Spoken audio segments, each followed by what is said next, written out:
एक बार देवर्षि नारद भगवान विष्णु के पास गए और प्रणाम करते हुए बोले, भगवान मुझे सत्संग की महिमा सुनाइए।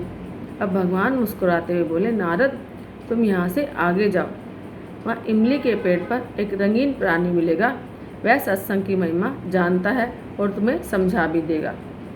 नारद जी खुशी खुशी इमली के पेड़ के पास गए और गिरगिट से बातें करने लगे। उन्होंने गिरगिट से सत्संग की महिमा के बारे में पूछा। सवाल सुनते ही वह गिरगिट पेड़ के नीचे गिर पड़ा और छटपटाते हुए प्राण छोड़ दिए।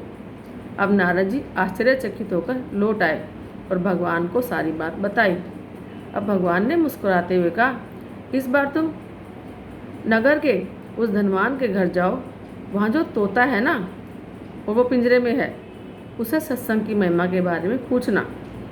नारद जी क्षण भर में वहाँ पर पहुँच गए और तोते से मिले और सत्संग का महत्व पूछा।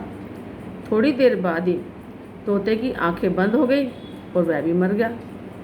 इस बात से तो नारद जी बहुत घबरा गए और दौड़े दौड़े भगवान के पास पहुँचे। नारद जी ने कहा, भगवान ये क्या लीला है, क्या सत्संग का नाम सुनकर मरना ही सत्संग है? भगवान हंसते हुए बोले, यह बात भी तुम जल्दी जान जाओगे। इस बार तुम नगर के राजा के यहाँ जाना, महल में उनके यहाँ पुत्र का जन्म हुआ है, उससे यह प्रश्न पूछना।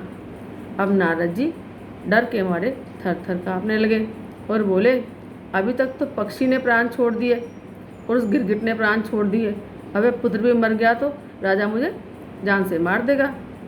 अब भगवान ने नारद जी को समझाया और अभय दान दिया। नारद जी अपना दिल मुट्ठी में रखकर राजमहल में आए। यहाँ उनका बड़ा आदर किया गया। अब तक राजा के संतान थी ही नहीं, अतः पुत्र के जन्म पर बड़ा आनंद और उत्सव मनाया जा रहा था। नारद जी ने डरते डरते राजा से पुत्र के बारे में पूछा। नारद जी को राजपुत्र के पास ले जाया गया। अब पसीने से तरबतर होते हुए मन ही मन हरि हरि जपते हुए नारद जी उस राजपुत्र के पास पहुँचे और सत्संग की महिमा के बारे में प्रश्न किया। तो वह पुत्र जो है हंस पड़ा और बोला, महाराज चंदन को अपनी सुगंध और अमृत को अपने माधुर्य का पता ही नहीं होता। ऐसे ही आप अपनी महिमा को जानते ही नहीं, इसलिए आप मुझसे पूछने आए हैं। वास्तव में आप ही तो हैं जो क्षण मात्र के सत्संग से सबको तार देते हैं। जैसे मुझे तारा गिरगिट की योनि से मैं मुक्त हुआ और आपके ही कारण मैं उस तोते की योनि से मुक्त हुआ और मैंने मनुष्य का जन्म पाया।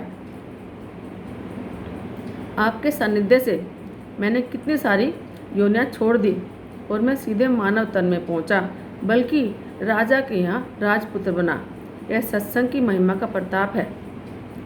बालक बोला, हे ईश्वर आप मुझे आशीर्वाद दें, फिर मैं मनुष्य जन्म के परम लक्ष्य को पालूं।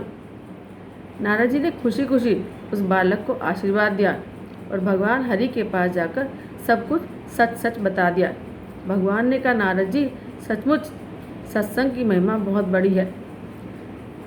संत का सही गौरव या तो संत जानते हैं या उनके सच्चे प्रेमी लोग जो भक्त हैं उनके। इसलिए जब कभी मौका मिले सत्संग का लाभ उठाना, उससे तुम्हें फायदा ही होगा। क्या पता किसी संत से या भक्त के मुख से निकले हुए वचन से आपका जीवन सफल हो जाए।